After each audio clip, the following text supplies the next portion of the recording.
कि एक दिन मुल्ला नसरुद्दीन की पत्नी गुस्से से भरी हुई घर आई और उसने मुल्ला से कहा कि भिखारी भी बड़े धोखेबाज होते हैं। क्यों, क्या हो गया? नसरुद्दीन ने पूछा। अजी, एक भिखारी की गर्दन में तख्ती लगी थी जिस पर लिखा था जन्म से अंधा।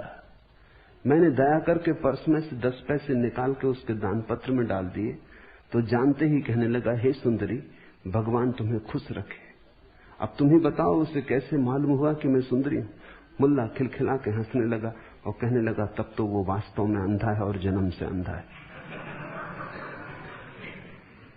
तो मुल्ला कहने लगा, मैं ही एक अंधा नहीं हूं, एक और अंधा भी। अन्यथा पता ही कैसे चलता उसे कि तू सुंदरी अगर आंख होती। पत्नी कुछ कह रही है, मुल्ला कुछ सुन रहा है। मुल्ला वही सुन रहा है जो सुनना चाहता है। ख्याल करना, 24 घंटे ये घटना घट रही है, तुम वही सुन लेते हो जो तुम सुनना चाहते हो, यद्यपि तुम सोचते भी नहीं इस पर कि जो मैंने सुना वो मेरा है या कहा गया था। मुल्ला एक जगह काम करता था। मालिक ने उससे कहा कि तुम अच्छी तरह काम नहीं करते नसरुद्दीन, मजबूरन अब मुझे दूसरा नौकर रखना पड़ेगा। नसरुद्दीन ने कहा, अवश्य रखिए हुजूर, यहां काम ही 2 आदमियों का है। मालिक कह रहा है कि तुमसे अब छुटकारा पाना है, दूसरा आदमी रखना है। मुल्ला कह रहा है, यहां काम ही 2 आदमियों का, जरूर रखिए।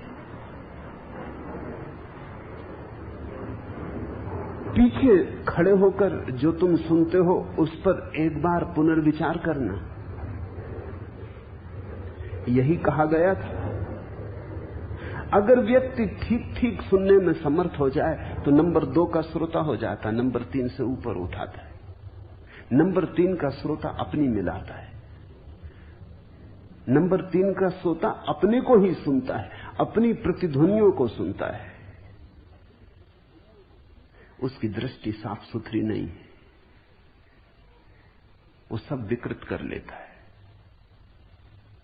नंबर 2 का श्रोता वही सुनता है जो कहा जा रहा है। नंबर 2 के श्रोता को थोड़ी देर तो लगेगी, क्योंकि सुन लेने पर भी जो कहा गया है वो सुन लेने पर भी उसे करने के लिए साहस की जरूरत होगी। मगर सुन लिया तो साहस भी आ जाएगा, क्योंकि सत्य को सुनने के बाद ज्यादा देर तक असत्य में रहना असंभव है। जब एक बार देख लिया कि सत्य क्या है